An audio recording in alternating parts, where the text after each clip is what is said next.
selama eta horeng make proses penuh dengan kasabaran. Lamun ku urang ditaliti kahirupan sapope urang ge kitu. Urang dijanjikeun bakal sugih make proses. Dijanjikeun bakal jadi kiai make proses. Dijanjikeun bakal jadi wali make proses. Eueuh nu ujug-ujug jadi kiai, eueuh nu ujug-ujug jadi wali. Eueuh nu ujug-ujug sugih tetep make proses. Payanzuru kaifa ta'malun.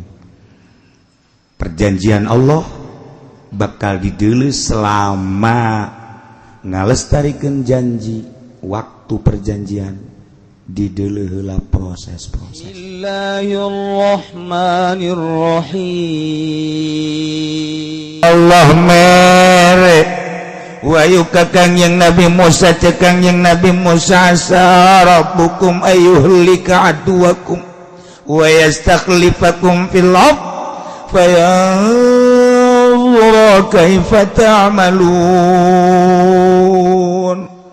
Wahai kaum Bani Israel, harapan anu luar biasa ti pangeran urang yana Allah moal kebal deui engke musuh-musuh aranjeun yana Firaun beserta para penggawa-penggawana jeung kaumna bakal dirusak ku Gusti Allah ketika hancur kerajaan Firaun. Ieu teh bakal digantian ka kawasan teh ku aranjeun kabeh maka payanzura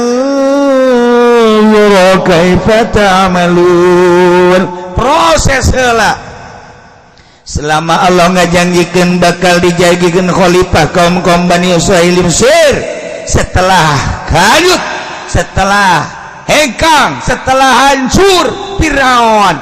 Ieu horenganan melalui proses heula dideuleu prosesna fayanzura kaifa ta'malun.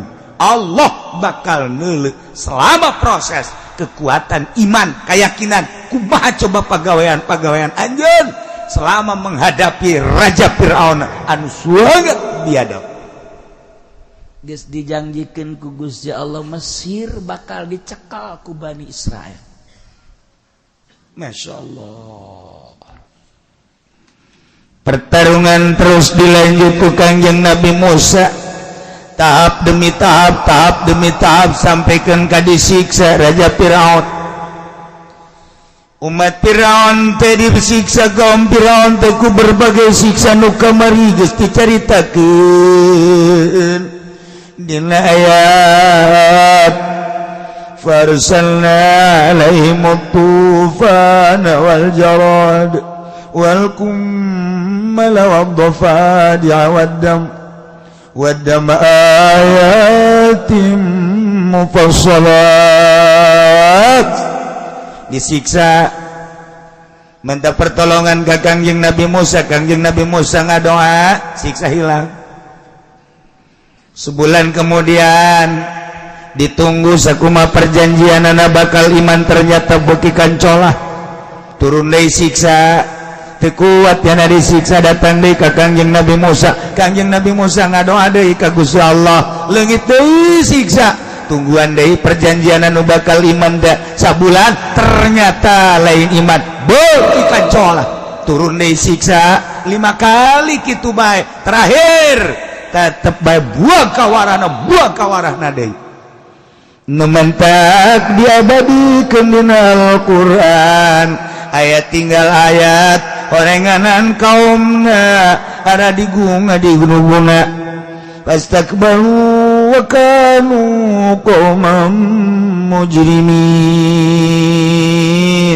sadarombong adi-gunung gede hulu sakitu geus dijelaskeun ge doa-doa Kangjeng Nabi Musa ayat anu sakitu jelasna lain iman endan nyangka Kangjeng Nabi Musa teh pesir anu luar biasa ternyata horeng geus dijelaskeun ku Gusti Allah kaayaanna qauman mujrimin kaum anu sangat biadab sangat berdosa. terpercaya Pangeran teh Allah, terpercaya bahwa Kangjeng Nabi Musa teh Rasulullah.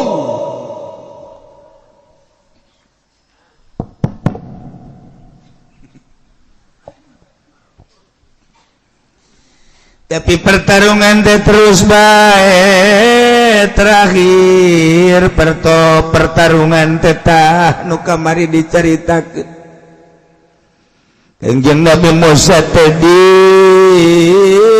diudag ku Raja Firaun, maksudna Bani Israil teh dek dibeakeun kabeh. Udag. Ternyata Kangjeng Nabi Musa lumpat beserta kaum Bani Israil dititah ku Gusti Allah ka Laut Merah belahan utara, disebut Bahrul Kulzum. Anu geus pernah ka Yordan, pernah ke Mesir mah kuari kabayang lautna. Anu can pernah ka Yordan, can pernah ke Mesir mah ngabayangkeun ge paling ge laut Kampung Melayu. Paling jagonya na Kamauk laut Tanjung Kait. Bari meuli lauk melem lauk di dinya. Teu kabayang laut-laut nu aya di ditu mah nu bersejarah. Urang mah ngabayangkeun teh Kampung Melayu, Tanjung Kait paling jago, Tanjung Pasir, Ancol itu di Kulon aya urang zarah teh. Laut Labuan. Anu laut eta mah tuh kapan pohara jasa ombak nu gede. Sering jelema ngagejeburkeun maneh di dinya.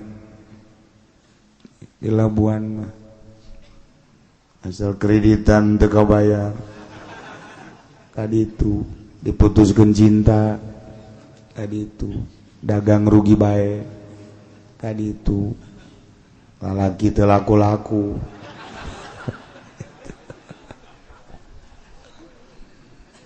Lamun urang geus ka Yordan kamari di Yordania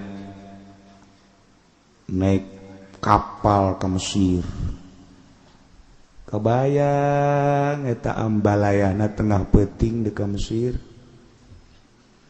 Di ditu mah jalalawara eta di Yordan mah mariksa pisah teh ku geus terbiasa negara turis, jadi babarieun jasa. Anak tampung, tek tanda tangan, sebutan hiji-hiji, atau acaknya mun cara ngomong urang mah, geus teh kudu disebutan, ieu tah bagikeun ku sia tah, geus bagikeun we peuting-peuting teh, beres berangkat, urang ke kapal, peuting naik kapal ke Mesir, masya Allah, kemudian dirinya di Aqaba. Anu katingali 3 negara, Mesir kitu, Yordan, Israel, Palestina. Rentul kota katingali nemantak terindah sadunia. Lampu Mesir, lampu Yordania, lampu itu Israel atau Palestina ketinggal deket, masya Allah. Nah, lempar terus cicing di sisi, istirahat, makan segala rupa, etalah Laut Merah. Terus kebelah ditu ngaranna Kulzum. Ieu nu Kangjeng Nabi Musa diinstruksikeun ku Gusti Allah diudag ku Raja Firaun di Mesir, titah melah laut melalui tongkatna. Pepehkeun Musa, tinggalkeun Musa, eta tungked kana laut, tungked pepehkeun, pak, nyingkap cai lain lalagan. handap bisa pakai jalan, nu mantak bisa pakai jalan teh teas rata luar biasa. Berangkat kabeh nyebrang di Laut Kulzum. Masya Allah karim. Kakawasan Gusti Allah padahal mah atuh teu kudu make tongkat ge bisa bae Gusti Allah mah, tapi selalu make sabab. Mendak nu ngaji poe Minggu ku hari nu kolot besi aya nu mawa tungked coba. Laut jauh ku hari mah kahujan jamal mempan maningan ge coba bae besi aya nini. Coba hajar tak ku tungkad eta. Asana sekaligus ceger ngagoleh. Itu nini mah teu kudu make tungked. Taye sejarah anu luar biasa Kangjeng Nabi Musa. Nyebrang di udag ku Raja Firaun. Ingat cak Raja Firaun jaya malaut. Kok aya jalan ka Jajaden? Teu harti aing mah teu harti cak Raja Firaun. Japan ieu Firaun teh pinter atuh pangeran. Jaing teu nyieun jalan. Kok aya jalan? Balik deui. Dek balik deui Jibril jeung Mikail naik kuda blak. Malaikat Jibril nyana teh jadi kuda bikang. Sedangkan kuda nu ditumpakan ku Raja Firaun kuda jalu sander. Eta malaikat Jibril dihareupeun kuda Firaun lantaran kuda Firaun ieu teh geus dibengkolkeun ku Firaun lesna cak cak cak.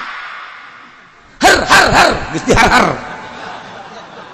Kuda kuari geus nyahoan har. Har belok siap siap. Artinya har biluk cak geran. Eta bahasa kuda.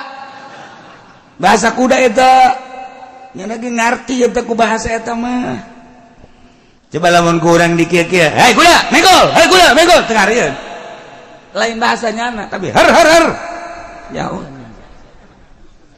Nah, begitu dek megol kuda, deg malaikat Jibril alaihissalam.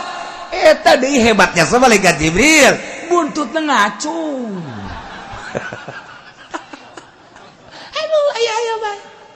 Ngaju bobogaan di kitu-kitu. Sia nu di luar teh nyaho.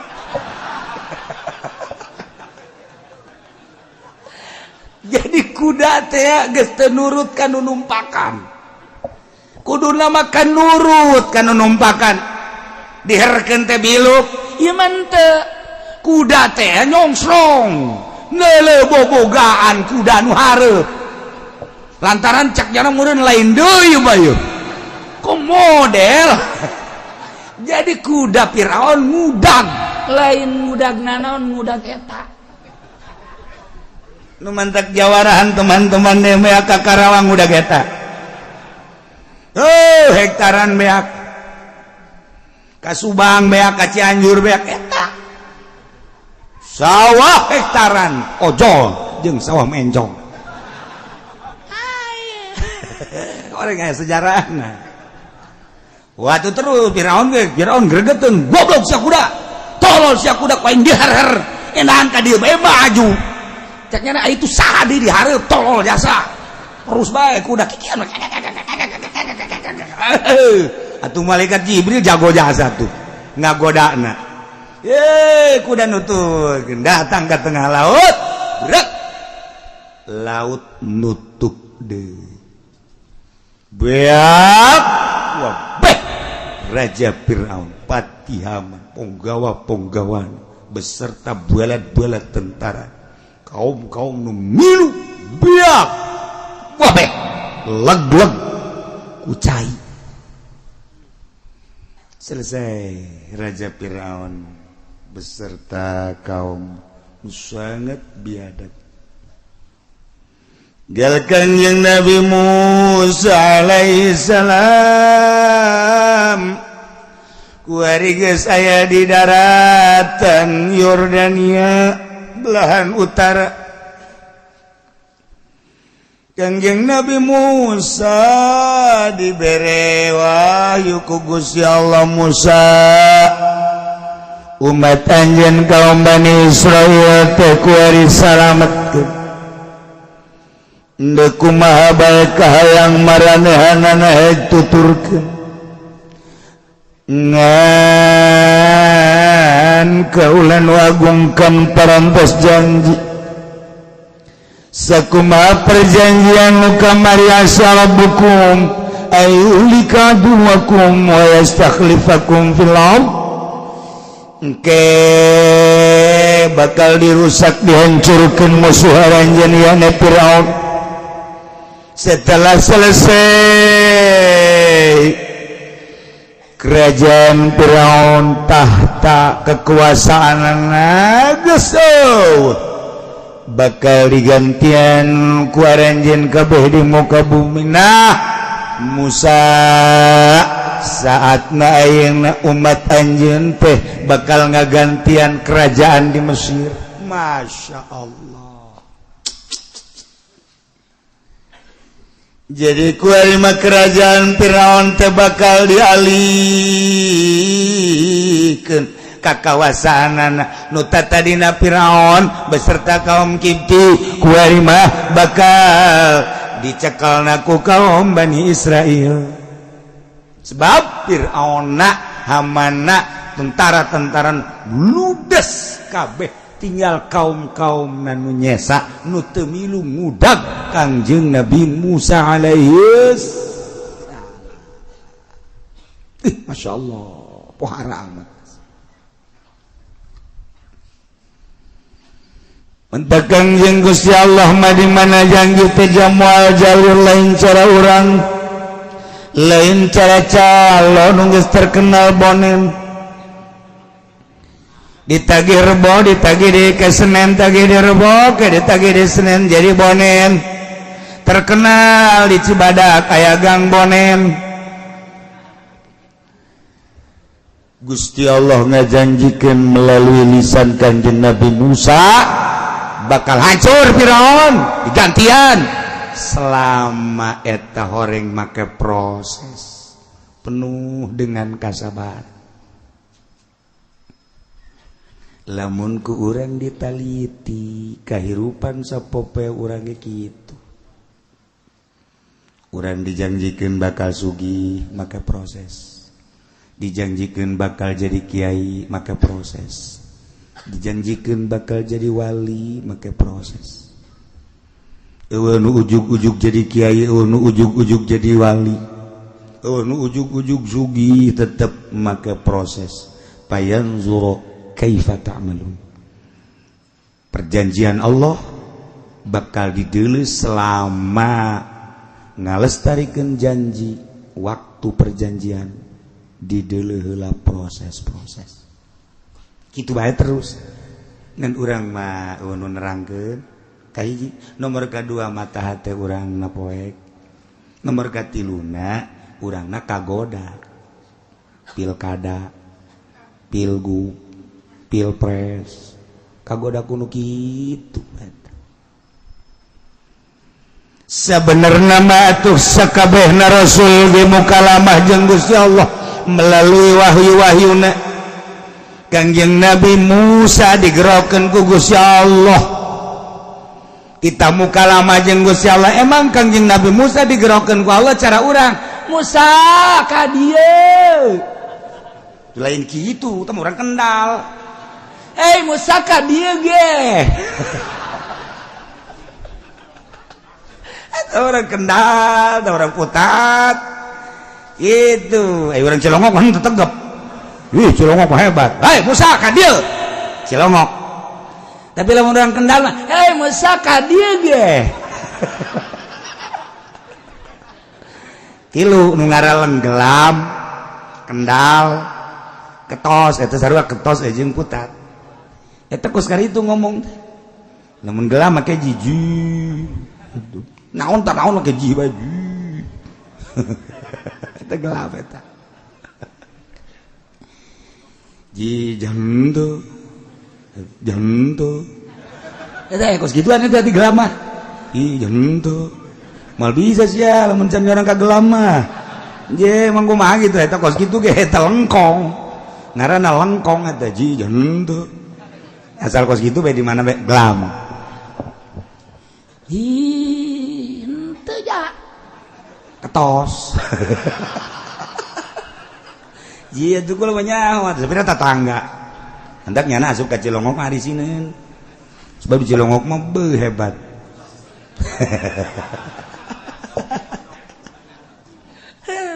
aya nu pangjorena pondok itu pangjorenya jasa tamangis teh Kangjeng Nabi Musa digerokeun ku Gusti Allah lain cara urang atuh cara urang mangarana teu mukhalafah lil hawadis pan Allah mah mukhalafah lil hawadis ketika urang nyaritakeun la ilaha illallah ketika orang ucapkan la ilaha illallah opat kudu diyakinkan hiji la ilaha illallah pangeran kecuali Allah berarti Allah aya dua la ilaha illallah Allah teh hiji sanggeus aya yakinkan Allah hiji dua tilu la ilaha illallah nomor katilu la ilaha illallah yakinkan Allah teh teu aya nu nyarupaan nomor kaopat yakinkan la ilaha illallah salian Allah menang Allah gitu aja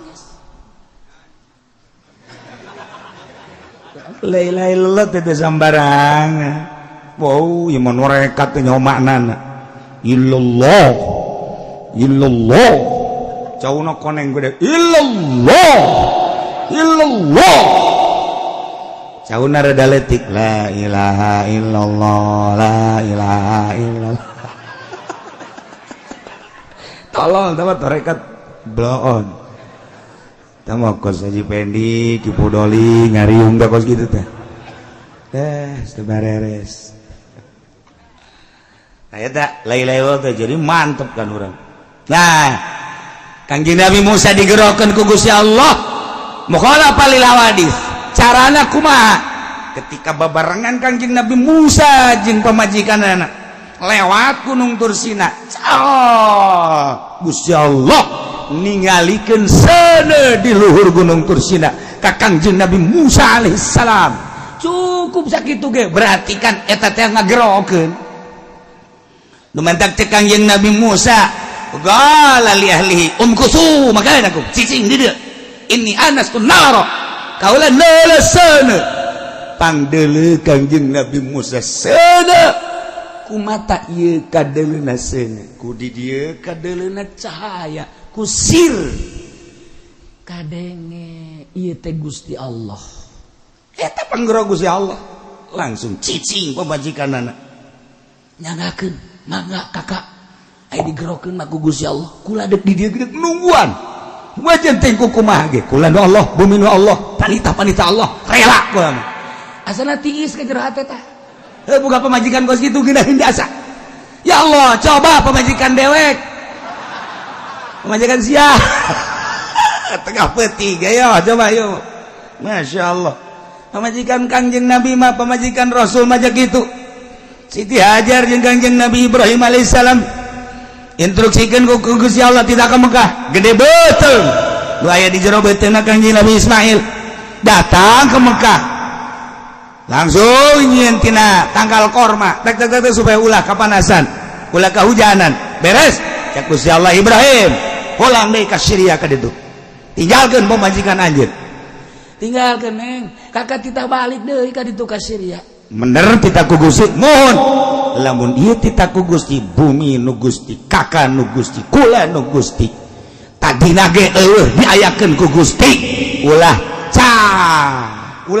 naon gitu ngaranna wah ulah bingung ulah cangcaya laksanakeun perintah Gusti kula ge di dieu ngalaksanakeun perintah Gusti nyanggakeun mangga urang sarua tawakal ka Gusti Allah Kangjeng Nabi Ibrahim kan ngeunaheun hatena berangkat ka Syam pamajikanna Siti Hajar ditinggalkeun gede beuteung teu mikiran kumaha ngalahir saha bidana saha dukuna teu Allah kurang lamun ka pamajikan gitu asana geus moal kuru awak moal ieu mah ngalang layung sugih ku sugih na ngalang layung biasa mikiran pamajikan kakak jaga mana ngariung kalah tuh pan ieu pagawean kakak siapa kudu pagawean kakak ieu beuteng nang saha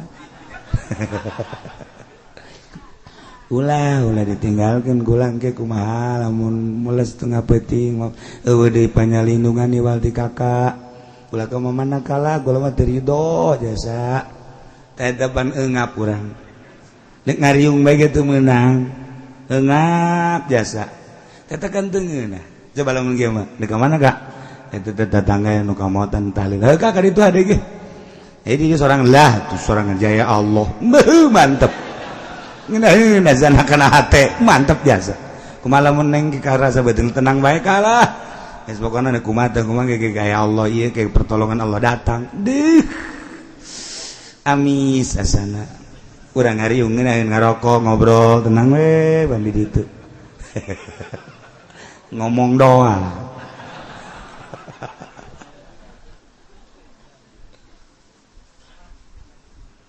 Kanjeng Nabi Musa digerokeun ku Gusti Allah lain hei Musa ka dieu make tanda set berarti panggerok naik bener urang ge sarua sehari-hari digerokeun ku Gusti Allah ieu lamun ngarti mah lamun paham mah urang datang ka dieu teh aya nu ngagerokeun Gusti Allah ieu teh na ngagerokeun Gusti Allah Junaid ngaji Ned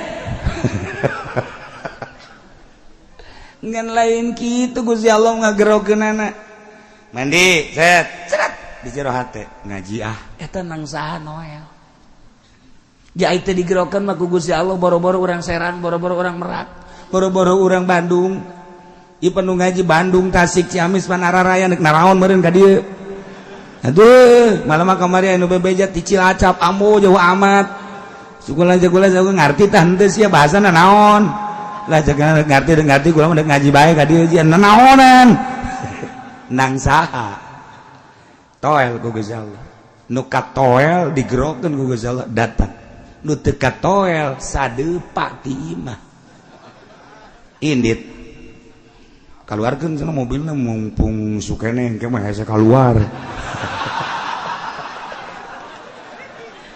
motor kaluarkeun eta naon eta atuh teu ditoel ku Gusti Allah teu disalahkeun tenan tah encan aya panggupay Gusti Allah bae ieu menang Allah lain kudu digerokeun hei ka dieu cara di SD disebutan hiji-hiji pendek udur teu hadir pudoli hadir itu mah ngaranna disebutan hiji-hiji teu kitu Gusti Allah mah rahasia Allah digerokeun ku Gusti Allah tek datang ternyata horenganan deuk dihujanan kuat ente sia eta mah kaditu mah ge lamun ngaji hakikat ieu mah keur carita bayangan Kangjeng Nabi Musa digerokeun melalui seuneu Kangjeng Nabi urang digerokeun ka gunung Muhammad mun dijabarkeun ka dieu ka luhur gunung di dieu maneh nu bakal dibere wahyu ku aing cang Allah ka dieu ngan cicing heula di dieu meunang saha eta kitu na ngagerokeun Gusti Allah melalui tanda-tanda hanya jelema anu digerokeun ku Gusti Allah nu ngarti ya nu mantak ahli-ahli toriko di mana geus lempeng aya panggupay ti Gusti Allah pirasat ngaranna ka rasul mukjizat nabi mukjizat wali karamah kiai melalui maunah aya panggupay kaditu ulah nu eta mangan hese dicaritakeunana sebab teu mah rahasia nu paling jero jadi digerokeun ku Gusti Allah teu lain teh digerokeun nu moal bisa gerokeun ka dieu Musa mun dijabarkeun padahal mah lain kitu beres cenah tak ini anastu nar kaula neuleusana di luhur gunung berangkat koreng deuk muka lama jeung Gusti Allah dibere wahyu sarua urang ge lamun da aya jelema dijadikan kiai digupay ku Gusti Allah ceng mondok eta nang saha nang Allah gagah sugih aya teh digupay ku Gusti Allah teu betahkeun ieu mah nya susah jasa haji bapana ge sia aya betal terus atuh itu betah sabodo sia geus kos itu ngomongna geus dipiceun tapi nya betah bae masyaallah jeung ngaji eta teh nang saha nang ngagupay Gusti Allah ceng pondoknya melalui proses bayar dulu kayak patamalun didelekan kumaha pegawaian sih ayo terus tahun 2 tahun 10 tahun 15 tahun bisa nyana mil junubia sorok alpia jual maklum nantek wabe patul muin dan zak balik ceng balik kawin ceng kawin nanggusi Allah tuh deh itu kan arti baik kurang ceng bagan ngaji budak ceng agak ceng apil kada ceng ilu ceng hancur sih ceng nah eta nafsu terus orang diaping diaping gugus ya Allah mah selamat terus makin kali itu ibadah hudang beting ceng nang Allah hudang tajud ceng sareng kitu ilmu geus aya di sia nanya geus aya di sia tinggal siap perang jeung nafsuna doang tahajud tengah penting Allah terus beki bersinar selama 40 peting urang tahajud bae selama 40 peting urang tahajud bae eta engke sinar kolbu naik ka beungeut cahayaan beungeut mantap kanyahoan 40 peting teu lepas tahajud bari ikhlas kadeule sinarna weh nyana hideung cicing dinu poek mal kadeul ge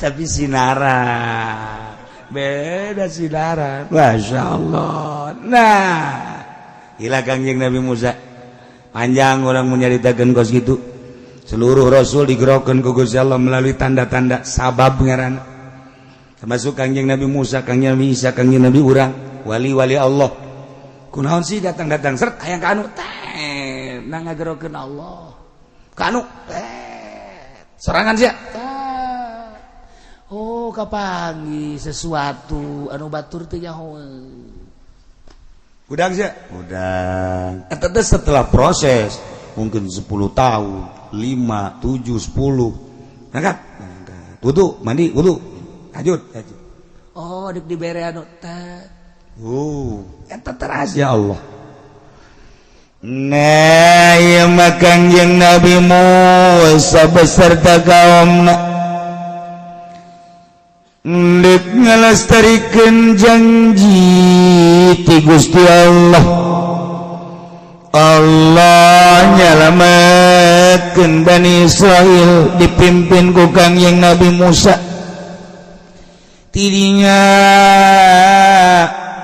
Kangjeng Nabi Musa kita ngabejaan ka kaum kaum Bani Israil gerak kaditu ke Mesir kuari mah tuh Mesir teh gerak urus raja jeung patihna geus teu aya balad-balad tentara na geus teu aya kaum-kaumna anu marilu jeung raja Firaun geus kuari geura persiapkeun jang raja geura persiapkeun jang patih geura persiapkeun jang ngeusian keraton Mesir ya Allah numantak Gusti Allah wa awrasnal qaumal ladzina kanu yustad'afun wallahu a'lamu bimaradi wa awrasna kami doa geus ngawariskeun Musa ka kenal kaum maka kaum alladzina kanu yustad'afun nyata jelema-jelema anu dihinakeun dijadikeun abid baheula teh ku raja Firaun yakni wa Banu Israil orang-orang Bani Israil cak Gusti Allah aurasna kami ngawariskeun Musa kakeun ka Bani Israil masyariqal ardi wa magharibaha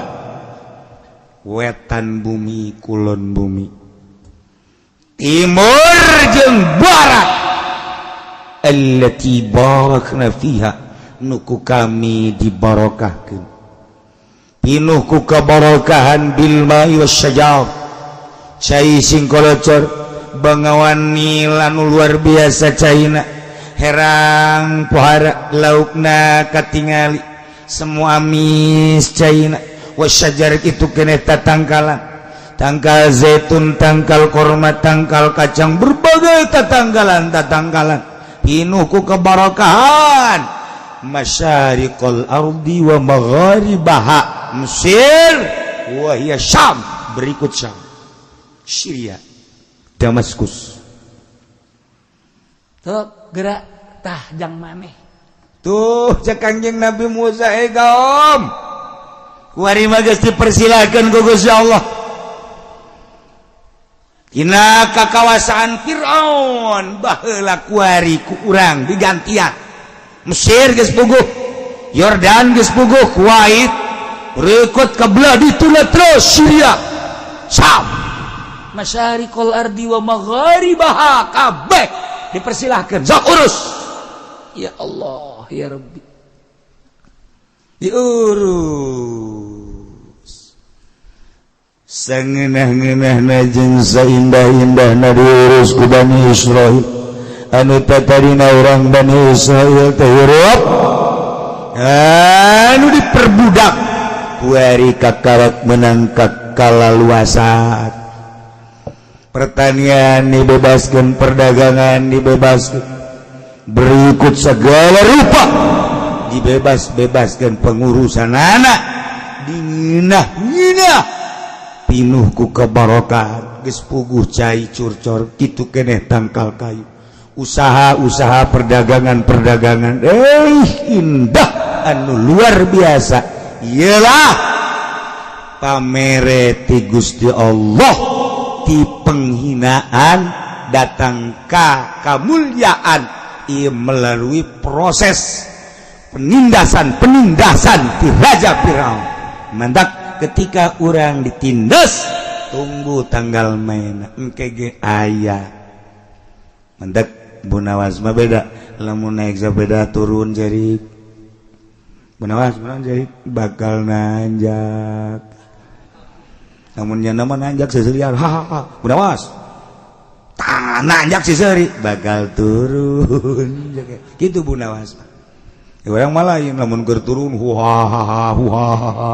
teu nyaho hareng nanjak mun keur boga duit beuh awak sehat duit loba kendaraan aya pemajikan sehat ayo orang ke Bali ayo ka ditu ayo eta ngaranna keur turun sakedeung deui deleukeun sia mobil tabrakan duit aya nu maling pemajikan gering ayo sia nyanana darah tinggi atuh nanya duadak ana indal munkasirah cek Gusti Allah kula babarengan jeung jelema nu hatena hancur hatena sedih urang ketika keur sedih susah Allah babarengan jeung urang tinggal ngagunakeun hatena sing ade sadar bahwa ieu tenang Allah tunggu seminggu sebulan setahun bakal ditaekeun ku Gusti Allah jelema di pondok mun kasirah duit saya pakaian saya anggal ge beuh hiji kud limaan geus kitu bae di pondok mah geus nyeuseut sorangan malasak sorangan dan lain-lain sebagainya sorangan serba sorangan mun kasirah lain teu bisaeun nyana gaul jeung batur lain teu bisaeun nyana ulin fasilitas ala kadar motor bae mah aya di imahna bergaul jeung babaturan aya tapi nyana mengasingkan diri keur mun kasirah ka Allah keur dibarengan ku Gusti Allah tunggu ceng sakedeung deui sia ayo ana indal mun kasirah mantak dihina keur di pondok mah kos lain jelema pajar ririwa lamun balik mah eta si budak saha si Junet emang jelema teh naon emang kunaon gitu ih teu kos gitu amatnya kabeh ngahina masyarakat ngahina pemuda ngahina kumaha awewe malah mun ditanya sadaya eta nah gitu atuh geus luar biasa jore artina jore sikapna make samping make baju make calana make naon kopea lah kos kare itu jauh jeung stan-stan nu ayeuna jauh jeung mode-mode nu ayeuna geus teu perlu mode nya mah kuduna ge hirupna tuh di pedalaman Sumatera tapi tenang we dina kurang nomor kalem mun kasih rohatena tapi begitu balik ka imah masya Allah woi budak ayo adzan saya tak si Junaid ngeunaan sorananya asa-asa di Madinah yang ngadenge adzan bos itu woi Junaid atuh Allahu akbar Allahu akbar cak awewe teh wih aing ge daek dikawin ku nyana tah masya Allah kakarak azan ya Allah ya Rabbi pas ngariung nyana jadi protokol beh mantep jasa saudara-saudara sekalian alhamdulillah acara ini akan kita mulai diawali dengan Fatihah kita sama-sama baca Fatihah setelah itu maka kita dengarkan bersama qori kita. Oh, qorina. Med can datang. Ayo kudu kumaha? Siapa itu? Ya, pantang mundur saja. June deh hebat jasa ya. Kaning bau cewek-cewek loba jasa kan dedi. Ngaran ge pemuda tuh. Nyana. Mohon maaf karena qori terlambat. Mungkin macet, jadi saya untuk mengganjal. A'udzubillahi minasyaitonir rajim.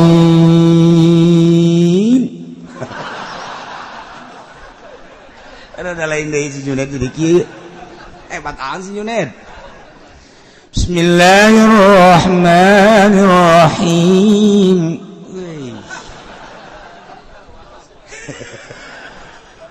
Lam yalid wa lam yulad wa lam yakul lahu kufuwan.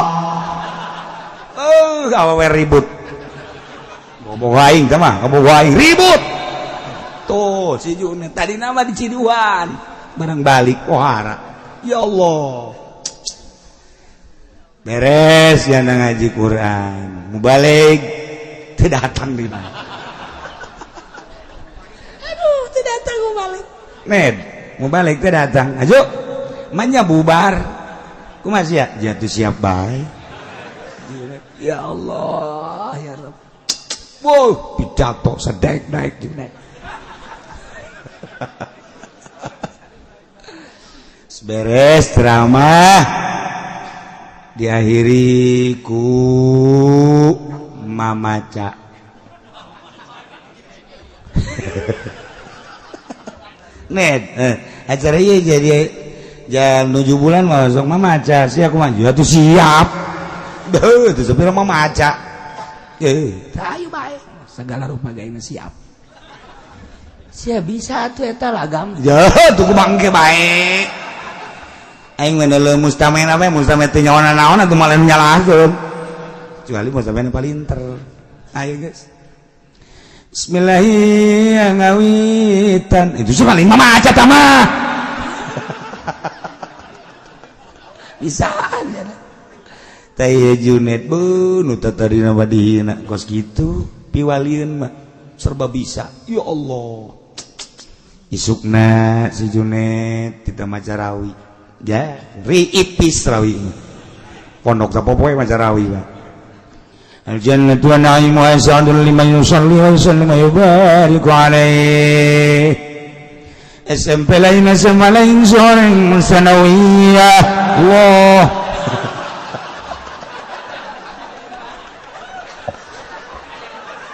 aduh sial tuh si Junaid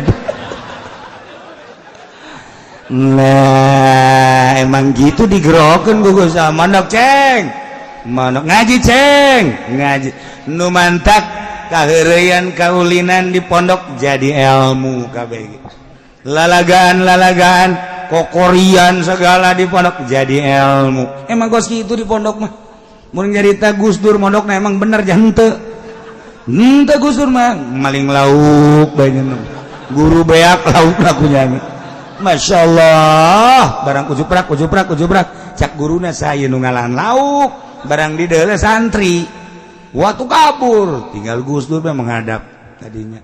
Oh, kirain siapa? Besok kan mau ada tamu. Ini saya udah bawa duluan ceknya ke guru.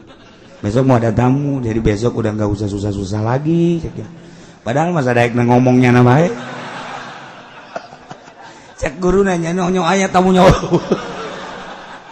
Ya itu Gus kalau gitu bagi dua. Iya nggak apa-apa bagi dua. Buat anak-anak aja ceknya. Punya anak. Gus Dur emang bener atuh lalagaan kan. Tapi jadi masya Allah. Lemun urang nyompralkeun meureun wali. Emang kos gitu. Gitulah budak-budak santri nangagupai Allah. Sok akurkeun gerajeng sakola dia nyen. Beungan naonan. Kudu serba duit bae. Santri mentaya ceng ieu maot teh sanu ngurusan kula mahnya anu mandian set heuy ceng jalain kitu mandian kaluaran anyar beres oleh emang aya ngaji hujan kieu masya Allah. Nah ialah kuai kaum Bani Israel mimpin negara Mesir ti Mesir tepikeun ka Syam. Ya Allah allati barakna fi pinuku kabarakan sumur mahmur lah jinawi. Allah karim ohara cek urang Bandung teh masa kumaha kuda kaluar ti gedogan nyana sadaek-daek lumpat sakahayang orang Bani Israel tentrem anu luar biasa nu mantap cek Gusti Allah wa tammat kalimat rabbikal husna ala Bani Israil wa tammat sampurna kalimat rabbi kalimah pangeran anjeun iya nek perjanjian pangeran anjeun al-husna nu bagus ala Bani Israil terhadap kaum Bani Israil kunaon eta kuari jadi hebat bima sabaru ku pagawean-pagaweannya anu salala bartahan uji ditindas sakitu poharana penindasan ti Firaun tetap baiknya la ilaha illallah Musa Rasulullah. Berarti bejakeun Muhammad ka para kafirin jeung musyrikin, ka para kaum khususna ayeuna bejakeun datang ka engke kabeh urang kuari nyaho ye. Melalui ngaji kuari jadi nyaho bejakeun Muhammad bahwa di Gusti Allah mah kunci gaib.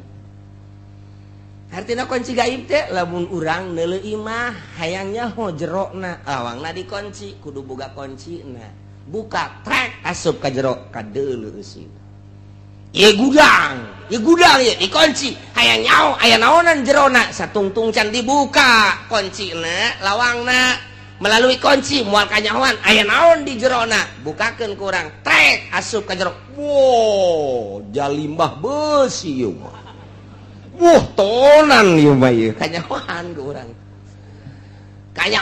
urang nah nu boga kunci gaib yakni untuk mengarah kana ilmu jadi berarti ilmu gaib Allah berarti nu nyaho kana masalah gaib nu maha gaib urang mah teu nyaho jam berikutna urang bakal kumaha teu nyaho gaib tah mah isukan bakal kumaha teu nyaho gaib tah mah minggu hareup bakal kumaha teu nyaho gaib tah mah bulan hareup bakal kumaha teu nyaho gaib tah mah taun hareup bakal kumaha teu nyaho gaib tah mah urusan nu gaib eueuh nu nyaho iwatin nu maha gaib indahu mafatihul gaib lamun Kanjeng Nabi ditangtangan bejakeun nu maha gaib nu nyaho kanu gaib mah kitu bejakeun ku Kanjeng Nabi ulah sok nyanyahoanan nu mantak lamun aya jelema datang ka dukun sok norah ieu bakalna anu nah maca dua kalimat syahadat deui naon sababna lantaran nu nyaho kana gaib nu maha gaib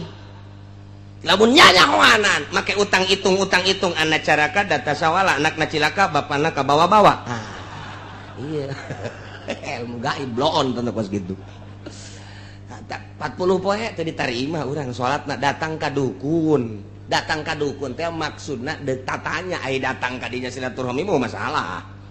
Jadi dulur dukun urang datang lantaran hajatan masalah. Nya okos ka kelenteng urang hayang neuleuh bangunan kelenteng kos kumaha. Atuh da mah datang ka dia masalah ka gereja hayang neuleuh bangunan gereja jerona ka jero bila perlu masalah. Ulah sote datang ke jero ieu endek nuturkeun. Tuh sing hade tak ieu geus sarua tah. Datang ka dukun, dek nanya problem ya. Assalamualaikum. Waalaikumsalam. Kuda kos kitu. Ulah seuri sia kos nyaho pan sia sok ka dukun teh. Tak yang serikeun ge nyaho burung. Eta kieu cenah nyaho aing mah cak siapan. Eta kos kitu. Ayeuna ieu pugu kula ieu ngawarung. Ayo jakeur tahun-tahun kamari mah rame tawarung. Sareng kuari nu geus datang ge haju balik deui. Teu jadi. Ju liwat-liwat bae. Ku kula ditanya-tanya cenah warung kula teu kadeuleu. Poek atuh lampuan ku sia. Engko cang tapi teu kadeuleu bae. Oh, saha ngaran? Jupri. Dihitung anak caraka data sawal.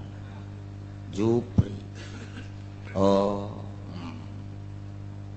Itu Kang ini masih aya nu ngawarung kan? Aya. Ada dulur kene kan? Bener. Belah hareup aya deui Kang? Bener aya. Memeh eta mah sia maju kan? Bener maju. Lamun eta tangkal Ambon tuar, lamun eta tangkal buah tuar. Nah kulantaran eta jelema tuar wae. Heuh bener akur. Gali ge di hareupeun imah sia. Aya ge bungkusan-bungkusan. Gali ke bawah ka dieu. Eta aya anak-anakan. Didinya dipocongkeun. Gali bawa ka dieu. Gali bener aya beuki yakin bae, Pak. Oh bener iya bangsatna caknya iya nu kos kieu oh sia geus kebal ieu mah pubulanan ieu mah kos kieu mah ieu mah kieu kumaha sia bae deuk diserahkeun maksudna atuh deuk dibalikeun deui ilmu salah deuk ditanggung bae ku sia teh naon ngan lamun deuk dibalikeun atuh biayana kudu meuli segala naon karang apel jurig, jeruk jurig, lilin jurig, aya duit jurig segala. Macam-macam jurig kabeh bae. Aya nu ngadarna mah kula. Tolol teh dukun. Ieu pi bakalunana. Ieu bakalna merambat ieu. Mun sabulan deui gaib tah ngaranna teh. Sabulan deui bakalna anu tambah sabulan deui bakal anu boh geus pugu muriang mah oh bener anak kula nu leutik ceurik bae asal hayang nyusu ceurik eta tolol dukun jeung nu datang ka dukun bloon kabeh kabejakeun ceurik anak hayang nyusu heueuh wae dukun bloon nyana bloon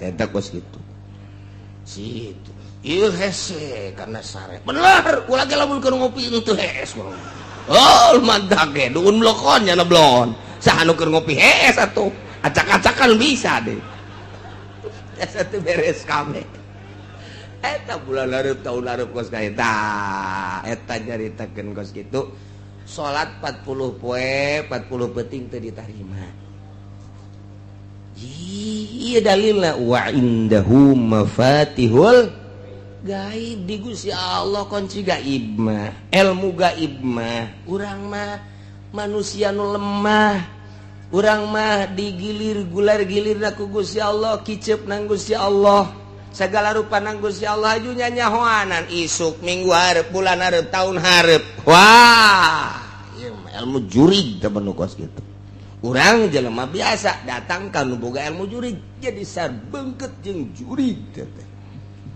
Oh eta wa indahu mafatihul gaib sing hade. Aya kiai nu dibere ku Gusti Allah kaleuwihan. Tamah. Dibere kaleuwihan ku Gusti Allah nyanana ge henteu sadar ieu dibukakeun hijab plak-plak. Sakumaha mukjizat dibikeun ka Kangjeng Nabi, karomah dibikeun ka para wali, maunah dibikeun ka para ulama. Nyanana ge kaget sabenerna mah. Ketika tak dibere hijab, kaget nyanana ge. Kaget, nu mantak teu bisa karomah ditarungkeun cara ilmu debus, teu bisa. Debus mah bisa ditarungkeun debus mah, karomah mah teu bisa. Engke bae di mana dibutuhkeun Allah mere. Karomah teh mantak aya wiridan, babari jasa wiridan teh hayang nyieun duit babari asal dicekel we daun, bacaan ku urang, tiupkeun jadi duit. Ngan lamun digunakeun kos kitu istidraj sia disiksa ku Gusti Allah, tama digunakeunana ketika model kieu. Di dieu ka Surabaya, barang datang ka Surabaya, leungit duit urang, deuk balik ka dieu mendesak. Eta ge mentah heula coba ka polisi. Mentah heula ka polisi urang. Pagi Pak, pagi. Ada apa? Ini saya mau pulang. Kemana? Ke Tangerang. Terus mau apa? Ini saya nggak punya ongkos. Gua juga belum punya. Lu minta sama gua. Cek polisi. Sial dah polisi blon. Padahal mah aya jatah. Jang paranti jelema nu kasasar kurang. Eta aya jatah di negara. Tate dibere ya ke polisi teh ye. Saya kesulitan. Gunakeun ilmu eta. Nyokot turang daun. Tak. Baca. Bismillahirrahmanirrahim. Walau anna Qur'anan suyirat bihil jibal.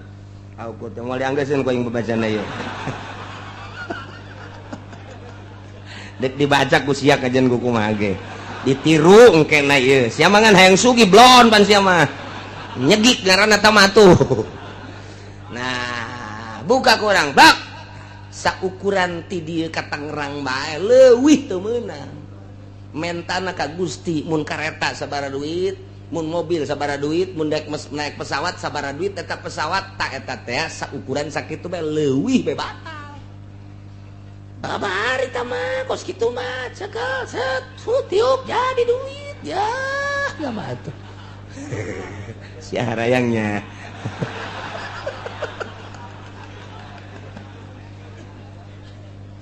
Wah, Ki Hairun baheula nyokot doang kos kitu tiup jadi duit naik kareta ka dieu tah. Gitu. Sakali deui barang naik kareta, sakali deui ti Surabaya deuk ka dieu Ki Ahmad teh nyokot deui daun ditiup, daun deui. Pan teu daek jadi cakina teh ieu. Nya ge sarua aya magolna. Magol itu dipicen bae ku nya. Geus lah, kumaha engke bae. Ngan teu kadeuleuan ku masinis. Teu kadeuleuan batur mah ditanya ka artis teh mah kieu bae teu kadeuleu. Jadi tah mah dua macam, ima jadi duit wa ima teu kadeuleu. Maning mana tah? Asana maning teu kadeuleu bisa maling batur. Emang siapa pikiran kitu wae jeung. Nu mah teu dibayar ge ku Gusti Allah. Jadi duit hayang loba, teu kadeuleu deuk maling. Beres jasa. Oh bener lah. Mantap teu dibere-bere. Nailah wa indahu mafatihul gaib. Nu boga kunci gaib mah, nu maha gaib Allah Subhanahu wa ta'ala. Manusia eueuh nu nyaho kana urusan gaib-gaib. Eueuh nu nyaho. Aya kuari tah. Universitas teh aya anu boga gelarna naon gara-gara gelarna naon? Lain master sok aya urang aya nikahkeun teh SAG. Eta SAG sarua sarjana alam gaib eta. Si ajak nu sakasa SAG teh. Nah iyalah eueuh anu nyaho la ya'lamuha illa hu. Anu nyaho kana urusan ilmu gaib, kana gudang-gudang kagaiban. Anu nyaho kana kunci-kunci gaib. Anu nyaho illahu kecuali Gusti Allah Subhanahu wa ta'ala. nu maha gaib deui Gusti Allah. Mentak doa saja urang nyerahkeun ka Gusti Allah. Ibadah teh anu ditinggali nama mimiti ku syariat teh syarat jeung rukunna. Urang salat syarat jeung rukun ditinggali melalui kacamata syariat. Allahu akbar make kacamata syariat. Hiji ngangkat leungeunna, luruskeun hadwaman kibe ka dieu tek atawa datangkeun kana ka dieu tah ka tungtung ceuli Allah terserah deuk kumaha bae akur bae. Eta kacamata syariat. Bar. Delekeun mata orang ka tempat sujud sing ajeg urang nangtungna. Ketika ruku sing lempeng mun ditendenan papan eta teh ulah aya berat ka luhur ka handap ka hareup ka tukang. Lempeng kacamata syariat. Terus sami Allahu liman hamidah tumakninah nu rapih. Terus sujud, rukun sujud lu 7 teh kudu napak tarang. Koduana 2 dampaleun, nomor katilu 2 dengkul, nomor katiluna ramo minimal nempel 2 jempol. Rukun sujud make kacamata agama rapih jasa. Dus diu tahiyat iftiros terus sampai selesai kacamata syariat rapih jasa. Tambahan kurang ku adab make amamah make udeng-udeng sit ka dieu make udeng-udeng make buntut tah dek dikakencakeun mangga dek dikatukangkeun mangga dek dikakatuhukeun mangga dek dikadiekeun ge teh naon. Salah ulah masih dikeun buntut kos kitu. Pek deku kumaha ge nya make irtida tambahan ka dieu lamun tawaf ittiba ngaranna lamun salat irtida sunah ka dieu udang-udang make kemudian irtida na make tambahan hiji deui nurutan ahli sufi tiungkeun hareudang adab-adaban rapih geus Allahu akbar rapih jasa dideuleu ku kacamata syariat mah rapih ngan ukuran kos kitu mah kiai nu ngaji bisa, ustad nu ngaji bisa, santri nu ngaji bisa, pagawe nu ngaji bisa, ti mimiti gubernur bupati bisa, ka polisi kos kitu mah bisa, RT ge bisaeun, pamalingan ge bisaeun. Salat mun sakadar sakitu bisaeun, hayang make jubah aya tokona, hayang make sorban aya tokona. Teu kudu di Tangerang, di mingguan ge ngahutang bisa. Aya teh mah hayang kos kikituan mah. Rapih jasa jana ngaji. Deuleu kurang make kacamata toriko, batin. Dideuleu kurang coba. Kadeuleu ieu. Lantaran nuria bakal kadeuleu ku nuria deui, melayari pur ria ilal murai. Moal nyaho kana ria kecuali nu sok ria. Urang nyaho katatang jelema teh ieu jelema ria pan sia nyaho aing baheula kos kitu teh ria teh aing teh ieu teh jelema mabok ke kajen ngomong mana aing keur ieu mabok kos kitu eta jelema ku tetang-tetang di hareupeun pabrik ngajago eta jajawaran kajen ngomong kok nyaho aing baheula kedek gelut teh eta masinekeun epa eta nyaho tah geus nu ria nu sok ria ka nu ria nyahoeun. Nah, lu ikhlas ge, nu sok ikhlas kan ikhlas bakal nyahueun jasa. Ketika salat Allahu akbar dilirik urang geus bisa ikhlas ta budak. Kula baheula kula ieu mah ieu keur carita ieu keur zaman almarhum aya keneh. Eta kula ngobrol jeung Abah, si itu tundu di belah juru ikhlas salatna. Kula ngahuleng kok nyahueun ka ikhlas. Henteu, kula teu ngajawab. Geus bae terus balik tarawih teh bareng tadi. Meunang meureun 3 poe ngomong deui. Si eta mah teh cenah tah tarawihna bagus ikhlas. Iku mah nganyahokeun ikhlasna. Ya hese, urang ditatanya beusi dicarekan, Pak. Ngan dina HTP pan Abah nyahoon kanu ikhlas. Teu kaharti ah, geus teu kaharti bae geus teu kaharti.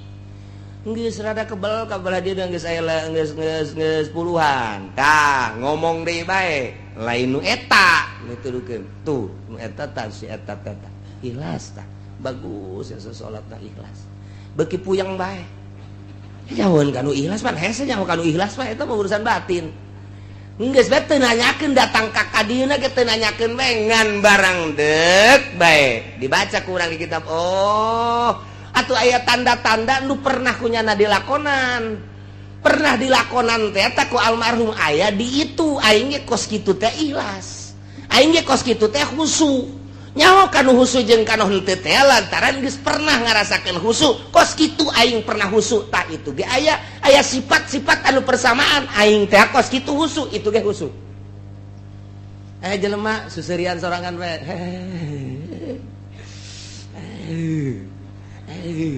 nyaho urang kunaon mabok kepayang nih budak emang kunaon aing ge paheula kos kitu tuh ya teu sarua bae jelema susuputan pamalingan nih budak emang kunaon aing baheula maling tah kos kitu moal nyaho kanu ria kecuali nu sok ria moal nyaho kanu ujub kecuali nu sok ujub moal nyaho kanu ikhlas kecuali nu sok ikhlas moal nyaho kanu khusyuk kecuali nu khusyuk nu mantak layaripul wali ilang wali moal anu nyaho ka wali kecuali wali deui nyaho kajen lirikanana oh wali naon aya tanda-tanda persamaan diri aing kos kitu teh diangkat jadi wali itu ge aya aing teh baheula salat ngeunaheun jasa kos kitu tingkah aing salat khusyuk aya di situ khusyuk teh budak henteu bisa dibuat-buat kajen teuing urang dirapih-rapih ge Allah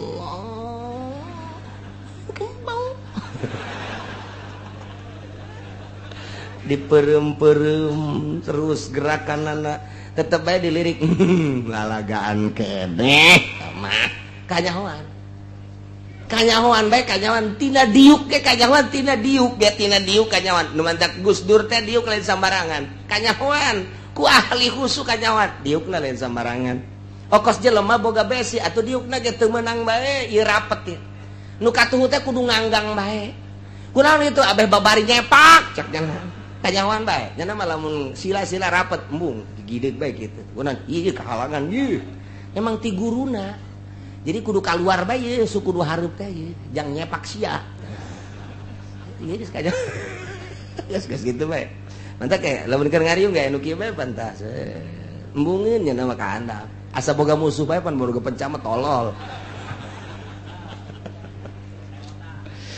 itu jadi tanda-tanda kos gitu teh kanyahoan nah iyalah urusan lu kos gitu teh dibere ku Gusti Allah tanda-tandana eueuh nu nyaho urusan gaib kecuali nu maha gaib hanya aya jelema anu dibere mukjizat nabi nyahoeun tah boro-boro isuk boro-boro minggu hareup boro-boro bulan hareup geh lamun ku Gusti keur dibere cacak-cacak akhirat Kangjeng Nabi mah nyahoeun jadi bere nyaho ku Gusti Allah tanda kiamat Kangjeng Nabi nyahoeun jadi bere nyaho ku Gusti Allah tanda kiamat teh sakitu atuh dibere nyaho ieu ku Gusti Allah ketika Isra Kangjeng Nabi ditinggalikeun tingkah-tingkah manusia anu disiksa teh anu buukna anu letahna anu beteungna dayut anu bobogaana gede dan lain sebagainya eta teh dibejakeun gaib cuman ditinggalikeun ka Kangjeng Nabi jang caritakeun ka umatna urang nyaho nu gaib ti Gusti Allah nu maha gaib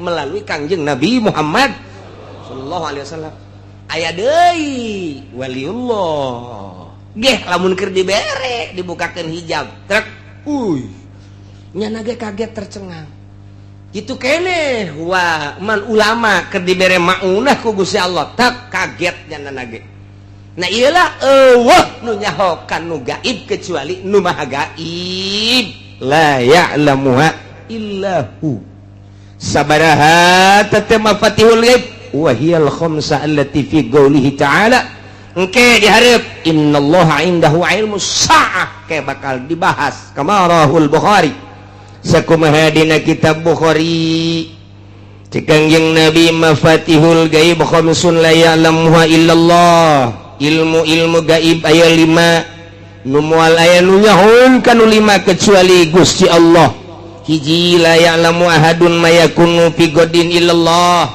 moal nyahun hiji jelema isukan bakal kumaha nu nyaho isuk bakal kumaha kecuali Gusti Allah.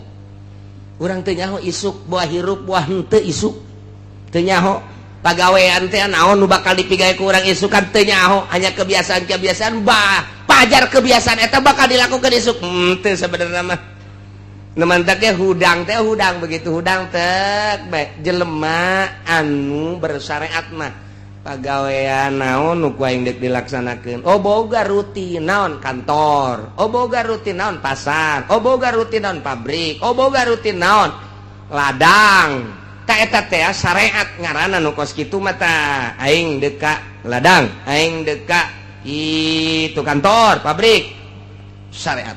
Malah lamun teh mah jauh ka Gusti Allah poho kanu ngatur syariatna nyahona ka pagawean bae jauh jasa sama jeung Gusti Allah. Tapi lamun ahli marifat mah lain gitu begitu hudang alhamdulillahilladzi ahyana ba'da ma amatana wa ilaihin nusyur.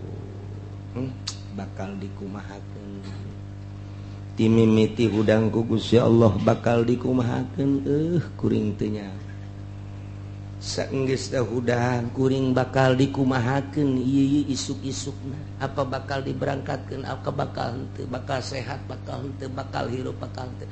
Tak ahli makrifat bakos kitu begitu hudang teh teu boga rencanana dipasrahkeun ka Gusti Allah nyanggakeun sadaya-daya Gusti abdi hudang teh ieu nyanggakeun ka Gusti teu boga rencana nyanggakeun kumaha Gusti ngatur. Ai urang mah begitu hudang tak rencana, kantor rencana, pasar berarti masih kene syariat. Tina hudang bae ge geus kanyahoan, ta eta teh kanyahoan ku ahli Allah mah si itu marifat. Kunaon teu boga rencana nya mah. Nyanggakeun ka Gusti Allah si itu bersyariat. Wajin teuing ibadahna diadu-adukeun tarangna datang ka hideung. Syariat mah syariat bae. Kanyahoan langkah-langkahna aya tanda-tanda bersyariat.